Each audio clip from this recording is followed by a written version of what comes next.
ब्राह्मण की बात सुनकर दरबारियों ने वैसंतर की निंदा की। यदि वह घर पर होते तो किसी अच्छे राजा को ऐसा नहीं करना चाहिए। वह अपने बच्चों को कैसे दे सकते हैं जब उन्हें वन में निर्वासित किया गया। सुनो यहाँ खड़े सज्जनों, राजा अपने बच्चों को किसी और के हाथों कैसे दे सकते हैं? पुरुष या महिला दास दे सकते हैं, घोड़ा, खच्चर, गाड़ी, हाथी दे सकते हैं, लेकिन अपने ही बच्चों को कैसे दे सकते हैं? लेकिन लड़के ने यह सुनकर पिता की निंदा नहीं सह पाई। जैसे अपने हाथ से पवन से हिलते सिनेरू पर्वत को उठाया, उसने यह गाथा कहा, बाबा, यदि उसके पास कुछ नहीं है तो कैसे दे सकता है? पुरुष या महिला दास, हाथी, घोड़ा, खच्चर, गाड़ी। राजा ने कहा, बच्चों, मैं तुम्हारे पिता के दान की प्रशंसा करता हूँ, कोई दोष नहीं कहता, लेकिन जब उसने तुम्हें दिया उसका हृदय कैसा था?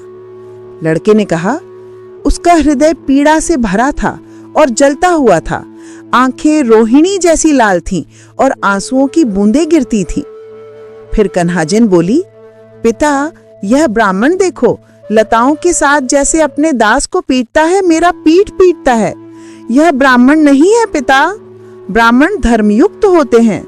यह ब्राह्मण रूप का भूत है जो हमें खाने के लिए ले जाता है। कैसे आप देख सकते हैं कि हम इतनी क्रूरता से ले जाए गए? राजा ने देखा कि ब्राह्मण उन्हें जाने नहीं दे रहा और यह गाथा कहा, हे राजा और रानी के बच्चे, तुम्हारे माता पिता राजा हैं। पहले तुम मेरे कूल्हे पर चढ़ते थे, अब दूर क्यों खड़े हो? लड़के ने कहा, हम राजा और रानी के बच्चे हैं, हमारे माता पिता राजा हैं, लेकिन अब हम ब्राह्मण के दास हैं, इसलिए दूर खड़े हैं। राजा ने कहा, मेरे प्यारे बच्चों, ऐसा मत कहो, मेरा हृदय जल रहा है, मेरा शरीर अग्नि जैसा है, यह स्थान असुविधाजनक है। मेरे प्यारे बच्चों, ऐसा मत कहो, तुम मुझे अत्यधिक दुख देते हो। आओ, मैं तुम्हें मूल्य देकर खरीद लूंगा, तुम दास नहीं रहोगे। सच बताओ, मैं ब्राह्मण को भुगतान करूंगा। तुम्हारे पिता ने तुम्हें देने का मूल्य क्या तय किया? लड़के ने उत्तर दिया, मेरा मूल्य 1000 सिक्के था। मेरी बहन को मुक्त करने के लिए हाथी और बाकी सभी के लिए 100-100 सिक्के तय किए थे। राजा ने आदेश दिया कि बच्चों का मूल्य ब्राह्मण को तुरंत दिया जाए। उठो राजपुरोहित, ब्राह्मण को शीघ्र भुगतान करो और मूल्य बताया जाए। 100 पुरुष और महिला दास, गौवंश, 100 हाथी और बैल, 1000 सोने के सिक्के। ब्राह्मण को 7 मंजिला महल भी दिया गया। ब्राह्मण ने अपना सारा खजाना अलग रखा और महल में जाकर शाही खाट पर लेट गया। बच्चों को धोकर तैयार किया गया, पोशाक पहना दी गई। दादा ने एक को गोद में उठाया, दादी ने दूसरे को। बच्चे खरीदे गए, धोए और पोशाक पहनाए गए, भोजन कराए गए और दादा दादी की गोद में रखे गए। जाली, तुम्हारे माता पिता खुशहाल और सुरक्षित हैं। जहाँ वे रहते हैं वहाँ अनाज, जड़ें और फल पर्याप्त हैं। क्या उन्हें मक्खियाँ, मच्छर और कीटों ने परेशान किया? और क्या उन्हें जंगली जानवरों से सुरक्षा प्राप्त है? लड़के ने उत्तर दिया, राजा, धन्यवाद, मेरे माता पिता स्वस्थ हैं। जहाँ रहते हैं वहाँ अनाज, जड़ें और फल पर्याप्त हैं। मक्खियाँ और कीट उन्हें परेशान नहीं करते और जंगली जानवरों से उन्हें सुरक्षा प्राप्त है। जंगली जड़ें और मूली खोदती हैं, कैटमिंट और जड़ी बूटियां खोजती हैं। जुजुबू, नट और बिल्व फल हमें हमेशा भोजन देती हैं। और जब वह जंगली फल और जड़ें लाती हैं, कोई भी हो, हम सभी रात और दिन साथ में खाते हैं। हमारी माँ पतली और पीली हो गई हैं भोजन के लिए खोज में, गर्मी और हवा के सामने जंगली जंगल में, हाथ में पकड़ी हुई कोमल कमल की तरह जो मुरझा जाती है। उनके बाल पतले हैं, जंगल में भ्रमण करते हुए। बगल के नीचे मिट्टी जमा, बाल पगड़ी में बंधे, आग देखती हैं और खाल पहनकर जमीन पर सोती हैं। इस प्रकार अपने माताजी की कठिनाइयों का वर्णन कर उसने अपने दादा की निंदा की। यह संसार की प्रथा है कि प्रत्येक व्यक्ति अपने पुत्र से प्रेम करता है, लेकिन इस मामले में ऐसा लगता है कि आपकी प्रतिष्ठा ने ऐसा नहीं किया। राजा ने स्वीकार किया, यह वास्तव में गलत था कि मैंने निर्दोष को क्षति पहुंचाई। जब जनता की आवाज से मैंने अपने पुत्र को निर्वासित किया, तो मेरी सारी संपत्ति जो मेरे पास है वह उसका हो और वह संतर आए और शिवी भूमि पर शासन करें। लड़के ने उत्तर दिया, मेरे कहने पर वह लौटेंगे नहीं, शिवी भूमि के प्रमुख। तो स्वयं जाओ और अपने हाथ से अपने पुत्र को आशीर्वाद दो। फिर राजा संजय ने अपने सेनापति को आदेश दिया, मेरे घोड़े, रथ, हाथी और सैनिक तैयार करो। लोग इकट्ठा हों और पंडित वहां उपस्थित हों। 60,000 योद्धा सज्जित और सुसज्जित, नीले, भूरे या सफेद वस्त्र में रक्त रंजित शिरोभूषणों के साथ उपस्थित हों। जैसे परमात्मा भूत पहाड़ जहां वृक्षों की बहुलता है, सुवासित और सुंदर पौधों से भरे, ऐसे यहाँ हवाएं चलें। 14,000 हाथी लाएं सोने की साज सज्जा के साथ, सवारियां भाले और हुक थामे हों। उतने ही घोड़े तैयार हों। सिंध के घोड़े सभी श्रेष्ठ नस्ल के और तीव्र गति के, सवार बहादुर हों, तलवार और धनुष थामे हों। 14,000 रथ तैयार हों, अच्छी तरह से बंधे और सजाए गए। पहिए लोहे के बैंड से मजबूत, सोने से जड़े हों। पथ पर झंडे, ढाल और कवच तैयार हों और धनुष थामने वाले सैनिक भी हों जो अचूक हों। राजा ने अपनी सेना की व्यवस्था और जेतुतर से वंक पर्वत तक मार्ग को 8 रॉड चौड़ा करने और सजाने का आदेश दिया। उन्होंने कहा, लाजा फूल बिछाओ, सुगंधित माला बिछाओ, मार्ग में भीट सामग्री रखो। प्रत्येक गांव से 100 जार शराब मार्ग के किनारे लाओ, जहां से मेरा पुत्र जाएगा। मांस और मिठाई, मछली के साथ सूप तैयार रखें, मार्ग के किनारे रखें। शराब, तेल, घी, दूध, बाजरा, चावल और दही, अनेक व्यंजनों मार्ग के किनारे रखें। रसोई और मिठाई बनाने वाले, गाने वाले और बजाने वाले, नर्तक और तंबूरा बजाने वाले, तमाशा करने वाले वहां हों। तंबूरा और शंख और ताल व ढोल के हर प्रकार के संगीत वहां हों। इस प्रकार राजा ने मार्ग की तैयारी का वर्णन किया, लेकिन जूजत ने बहुत अधिक खा लिया और पचाया नहीं, इसलिए वहीं मृत्यु हो गई। राजा ने उसके अंतिम संस्कार की व्यवस्था की। घोषणा ड्रम की ध्वनि से की गई, लेकिन कोई रिश्तेदार नहीं मिला और उसकी संपत्ति पुनः राजा को प्राप्त हुई। 7वें दिन सभी सैन्य दल इकट्ठा हुए। राजा ने जाली के मार्गदर्शन में बड़ी शोभा के साथ प्रस्थान किया। महान सेना प्रस्थान करती है, भूमि की सेना और वंक पर्वत की ओर बढ़ती है। जाली समूह का मार्गदर्शन करता है। 60 वर्षीय हाथी ने शंखनाद किया। जब उसकी बनावट बांधी गई तो वह प्रबल गर्जना करता है। फिर रथ के पहिए जोर से खड़खड़ाए, घोड़े ऊंची आवाज में हांके। जैसे विशाल सेना चलती है, धूल की धारा उठती है। सभी आवश्यकताएं पूरी की गईं। सेना उत्साह से बढ़ी और जाली वंक पर्वत की ओर मार्गदर्शक बनी। वे व्यापक जंगल में प्रवेश किए, जहां पक्षियों और वृक्षों की भरमार थी।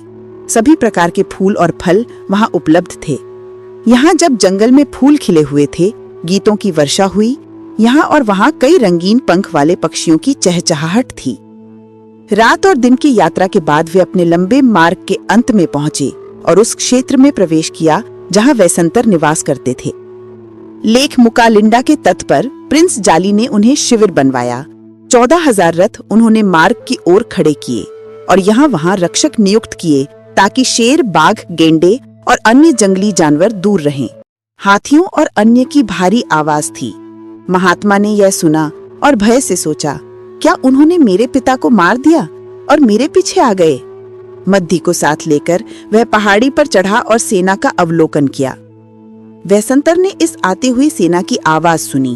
वह पहाड़ी पर चढ़ा, पूरी सेना देखी, भय से भर गया। हे मद्दी, देखो कैसे जंगल गर्जन से भर गया है। घोड़ों की हाकार सुनो, चारों ओर झंडे देखो। क्या वे लोग शिकारी कहलाने योग्य हैं, जो गड्ढों, जालों या तेज हथियारों से जंगल के निर्दोष प्राणियों को चिल्लाकर, डलाकर मारने के लिए दौड़ते हैं? तो हम भी निर्दोष होकर भी इस घने वन में निर्वासित अब शत्रु के हाथों में पड़कर निष्ठुर मृत्यु की आशंका कर रहे हैं। जब मद्दी ने ये शब्द सुने तो वह सामने खड़ी सेना को देखकर समझ गई कि यह शत्रु सेना नहीं, अपनी ही सेना है। ये जानकर उसने पति को सांत्वना देने हेतु यह छंद कहा, सब मंगल होगा, तेरे शत्रु तुझे कोई हानि नहीं करेंगे, जैसे अग्नि समुद्र को कभी परास्त नहीं कर सकती। इससे बोधिसत्व का भय शांत हुआ और मद्दी के साथ वह पहाड़ी से उतरे और अपनी पर्णकुटी के सामने बैठ गए। भगवान ने इसे इस प्रकार समझाया। तब महान राजा वैसंतर वहां पहाड़ी से उतरे और अपनी पर्णकुटी के सामने बैठ गए, अपने मन को शांत करने का प्रयत्न करते हुए। उधर संजय राजा ने रानी फुसत्ती को बुलाया और कहा, प्रिय, यदि हम सब एक साथ वहां जाएंगे तो उन पर बड़ा आघात पड़ेगा। पहले मैं अकेला जाता हूँ, जब लगे कि वे शांत हो गए होंगे तब तुम दलबल के साथ आना। कुछ समय बाद उसने जाली और कन्हा जिन को आने को कहा।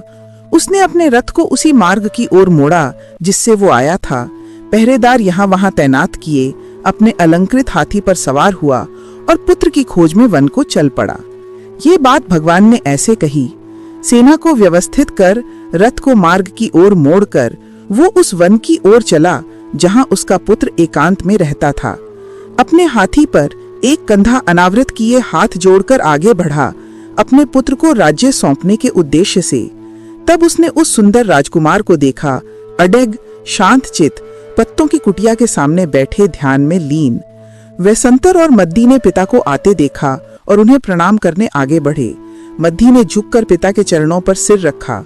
राजा ने उन्हें उठाकर स्नेह से हृदय से लगाया और हाथ फेरकर दुलार दिया। फिर राजा संजय दुख से रोते हुए भी स्नेहपूर्ण वाणी में बोले, पुत्र, आशा है तुम सुरक्षित हो और सुखी भी। क्या यहाँ अन्न, फल, फूल पर्याप्त मिल जाते हैं? क्या मक्खियों, मच्छरों और रेंगने वाले कीड़ों ने अधिक कष्ट दिया? और क्या हिंसक पशुओं से रक्षा बनी रही? तब बोधिसत्व वैसंतर ने उत्तर दिया, महाराज, ये जीवन जो हमें यहाँ बिताना पड़ा बहुत दैन्यपूर्ण रहा। जो भी मिला उसी से काम चलाया, जितना पा सके उतना खाया। विपत्ति मनुष्य को वैसे ही साध लेती है जैसे सारथी घोड़े को साधता है। राजन, यहाँ की विपत्तियों ने हमें इसी प्रकार विनम्र बना दिया है। लेकिन राजन, सच तो ये है कि माता पिता से दूर रहने का ही दुख हमारे शरीर को दुर्बल बना गया है। वन जंगलों में निर्वासित होकर कठिन जीवन बिताना पड़ा है। इसके बाद राजा ने बच्चों का समाचार पूछा। पर जाली और कन्हाजिन, ये दुर्भाग्यशाली तुम्हारे प्रिय पुत्र, जिन्हें वह निर्दयी ब्राह्मण गाय भैंस की तरह हाँक कर ले गया, यदि तुम्हें उनके विषय में कुछ ज्ञात हो तो मुझे बताओ। जैसे कोई वैद्य सर्पदंश से पीड़ित व्यक्ति को जीवित करने का प्रयत्न करता है। राजा संजय ने कहा, जाली और कन्हाजिन दोनों को मैंने उस ब्राह्मण से खरीद लिया है। वे सुरक्षित हैं। पुत्र, तुम्हें अब भय करने की आवश्यकता नहीं। यह सुनकर बोधिसत्व को बड़ी शांति मिली और वे पिता से सहजता से बातें करने लगे। पिताश्री, आशा है आप स्वस्थ हैं और अब कोई पीड़ा नहीं रही। और मेरी माता, क्या वे दुख में रो रो कर आंखें लाल नहीं करती? राजा ने उत्तर दिया, पुत्र, मैं पूर्णतः स्वस्थ हूँ और कोई कष्ट नहीं रहा। तुम्हारी माता भी अब अश्रुओं में नहीं डूबती। बोधिसत्व ने पूछा, राज्य में सब कुशल है? जनपद शांत है? पशुओं में काम करने की शक्ति है? और वर्षा क्या समय पर होती रहती है? राजा बोले, हाँ, राज्य में सब कुशल है। जनपद शांत है, पशु बलवंत हैं और वर्षा समय पर हो रही है।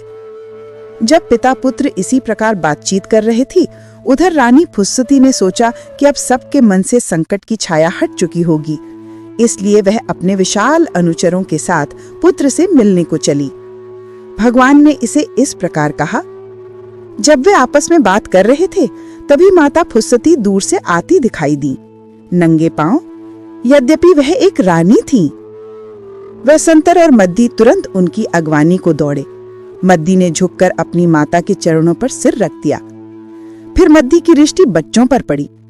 दोनों सुरक्षित, दोनों जीवित, और वह उसी क्षण उन्मुक्त हृदय से उनकी ओर दौड़ी, ऐसे जैसे बछड़े अपनी गाय को देखकर दौड़ते हैं। मातृत्व से भरी उसकी देह कांप उठी। तभी प्रकृति स्वयं हिल उठी, पहाड़ों ने गूंज दी, पृथ्वी कांप उठी, महासागर में हलचल हुई, सुमेरु पर्वत झुक गया, देवताओं के 6 लोक एक साथ ध्वनित हो उठे। सक देवराज ने देखा कि 6 राजवंशी और उनके सेवक सब के सब विस्मय से मूर्छित हो गिरे हैं और कोई भी उठकर दूसरों पर जल नहीं छिड़क सकता। इसलिए सक ने वर्षा करने का निश्चय किया और वर्षा ऐसी हुई कि जो भी भीगना चाहता था वह भीग गया, और जिस पर ना एक बूंद गिरनी थी उस पर एक बूंद भी नहीं पड़ी। जल ऐसे बहकर नीचे उतर जाता जैसे कमल पत्ते से टपकता है। वह वर्षा कमल वन पर गिरने वाली वर्षा जैसी थी। जब वर्षा थमी, वे 6 राजपुरुष फिर से चेतना में आए। लोग चकित होकर कहने लगे, देखो, कुटुंब के मिलन पर आकाश से चमत्कारिक वर्षा हुई और पृथ्वी तक कांप उठी। इसे भगवान ने इस प्रकार कहा, जब रक्त संबंध वाले एक स्थान पर मिले, तब एक महान ध्वनि उठी जिससे पर्वत गूंज उठे और पृथ्वी कांप गई। ईश्वर ने एक विशाल मेघ बुलाया, जिससे वह वर्षा की वर्षा करने लगा। जब राजा वेसंतर ने अपने प्रिय कुटुंब से पुनः मिलन किया, राजा, रानी, पुत्र, पुत्रवधू और पोते सभी वहां उपस्थित थे। मिलन होते ही उनका शरीर कांप उठा और बाल खड़े हो गए। जनता ने ताली बजाई और जोर से राजा से प्रार्थना की, वेसंतर और मद्दी, हम सब आपको बुलाते हैं। तुम हमारे स्वामी बनो, राजा और रानी बनो और हमारी पुकार सुनो। तब बोधिसत्व ने अपने पिता से कहा, तुम और लोग, देशवासियों और नगरवासियों ने मुझे निर्वासित किया जब मैं अपने राज सिंहासन पर धर्म पूर्वक शासन कर रहा था। राजा संजय ने उत्तर दिया, अपने पुत्र के मन का क्रोध शांत करने के लिए। वास्तव में यह मेरा अपराध था कि मैंने निर्दोष को दुख दिया। जनता की आवाज से प्रेरित होकर मैंने अपने पुत्र को निर्वासन दिया। फिर राजा ने एक और श्लोक जोड़ा, अपने दुख से मुक्ति पाने हेतु। पिता का दुख हो या माता का कष्ट हो, बहन का कष्ट हो, मानव को कभी नहीं हिचकना चाहिए अपनी प्राण समर्पण तक देने में। बोधिसत्व, जो अपनी राजगद्दी पुनः प्राप्त करने के इच्छुक थे, पर सम्मान बनाए रखने के लिए सीधे नहीं बोले, अब सहमति प्रकट की। तब उनके 60,000 दरबारी और जन्मसखा बोले, अब धो लो हे महाराजा, धूल और मैल धो डालो। लेकिन बोधिसत्व बोले, थोड़ा प्रतीक्षा करो। फिर वे अपने हरण आश्रम में गए, साधु वस्त्र उतारे और उसे रख दिया। बाहर आते ही बोले, ये वही स्थान है जहाँ मैंने 9.5 महीने कठोर तप किया, दान में पूर्णता को प्राप्त किया और जहाँ पृथ्वी कांपी। उन्होंने हरण आश्रम के चारों ओर 3 बार दाईं तरफ घूमकर 5 प्राण प्रणाम किए। फिर उनके बाल और दाढ़ी की देखभाल की गई और उन्हें संस्कार जल से अभिषिक्त किया गया। जब वे दिव्य वैभव में देवों के राजा जैसे चमक रहे थे, तब राजा वेसंतर ने अपने शरीर की धूल और मैल धो डाली। उनकी महिमा अपार थी। हर स्थान कांप उठा जहां उन्होंने दृष्टि डाली। शुभ वचन जानने वाले लोग बोले, सभी प्रकार के वाद्य यंत्र बजाए गए। महासागर पर गरज जैसी ध्वनि हुई। कीमती हाथी लाया गया, सिंगार किया गया और उन्होंने उस पर मूल्यवान तलवार से सुसज्जित होकर सवारी की।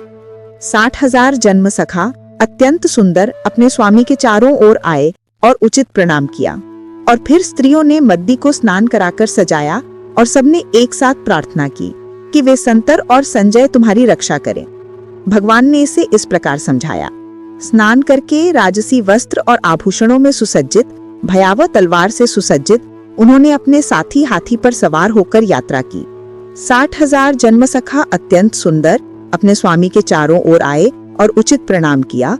और फिर स्त्रियों ने मद्दी को स्नान कराकर सजाया और सबने एक साथ प्रार्थना की कि वेसंतर और संजय तुम्हारी रक्षा करें।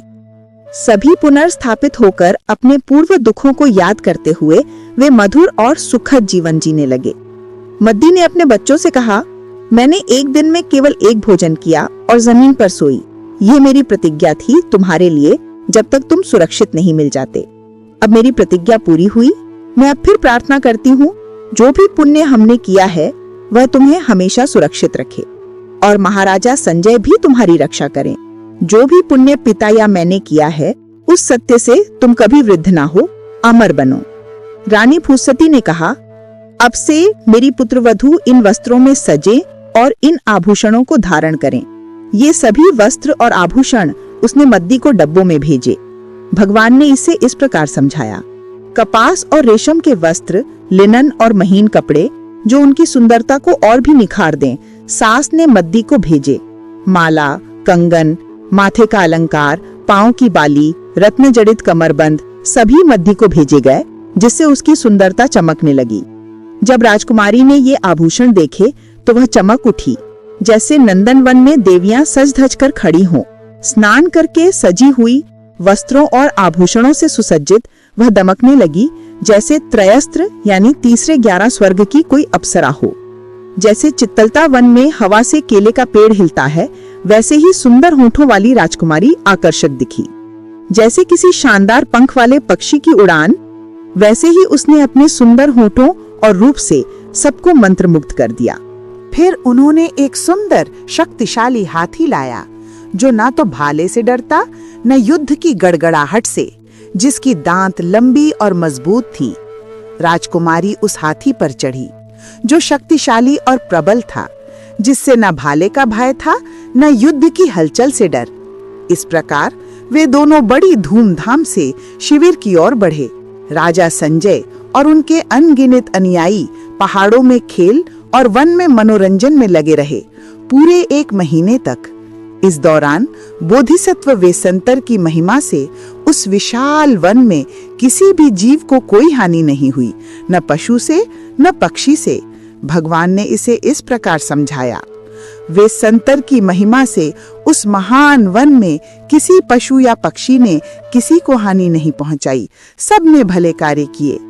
और जब उन्हें जाने का समय आया तो सबने एक स्वर से, पक्षी, पशु और वन के सभी जीव उनका साथ दिया।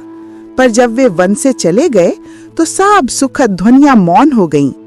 महीने भर के उत्सव के बाद राजा संजय ने अपने सेनापति को बुलाया और कहा, हमने वन में बहुत समय व्यतीत किया, क्या मेरे पुत्र के लौटने का मार्ग तैयार है?